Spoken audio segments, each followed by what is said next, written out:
الإلحاد هو إنكار وجود الله عز وجل أو جحد شيء من ضروريات الدين أو السخرية والاستهزاء بها.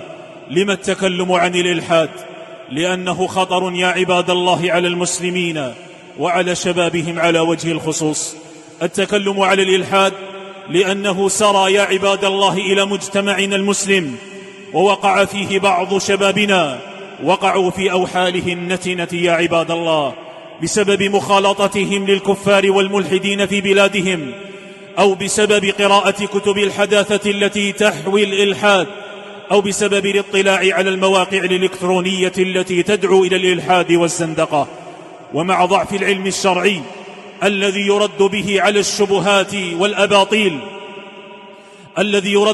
الشبهات والأباطيل والضلال، فإنهم يا عباد الله يغترون بشبههم